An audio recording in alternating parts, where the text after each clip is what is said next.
As 2023 comes to an end, it has many looking ahead to 2024 as Michigan is set to be a key battleground state in next year's elections. 13 on your side, Josh Alburtus spoke with officials in both major parties to get a sense of what we've seen this year and what we can expect next. Josh. Well, as Democrats have had their unified control in Lansing this year, they moved quickly to get things done this year to make changes and sell that brand ahead of 2024 in a way.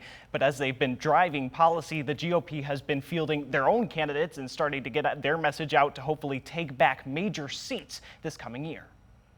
As the gavel hammers down on the end of another year in Lansing, and as Michigan looks ahead to its place as one of the most important battlegrounds in the 2024 elections, top officials are looking back on a busy year as full Democratic control in Lansing has allowed the party to move quickly on its priorities. Whatever we're talking about, whether it's the budget or policy matters or, complicated energy policy, I'm always thinking about what this means for families and children in my district. It's been a session that's expected to have big impacts on the ground in West Michigan, including in Grand Rapids, home to the state's current and first female Senate Majority Leader. Some of our highlights include the earned income tax credit for working families.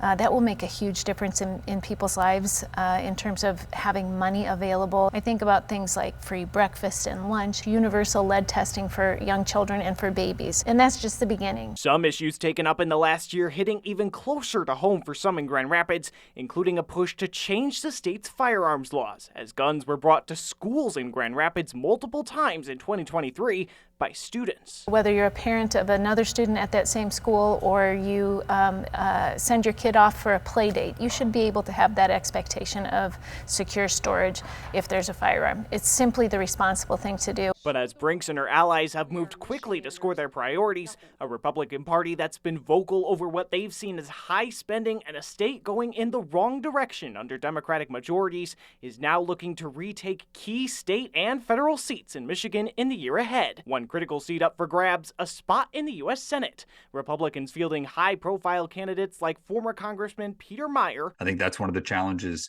in politics generally, but especially in the Republican Party, is a lot of folks who just go along to get along. And people don't vote for somebody so they can just go and sit on their hands and, tell happy lies while the truth is hard and difficult. I'm running because I am more than happy to have those conversations. Facing off against other high-profile names like former Congressman and House Intelligence Chair Mike Rogers. Leadership to me is important, and leadership means you're going to have to sit in a room with people you disagree with on many, many things. Can you get those folks to do something that's good for the country and good and holds true to your principles? I have proven it.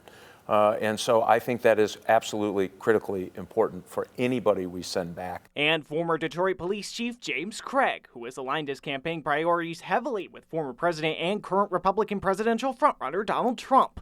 But between Craig and a more moderate candidate in Meijer, who voted while in office to impeach the former president, Rogers wouldn't say if he'd seek the former president's endorsement, but said it's time for a change for people in Michigan in Washington. It's a proven conservative, I am, that's shown leadership in difficult times in Washington, D.C., who left it behind the way you're supposed to do and not be there forever on my own volition.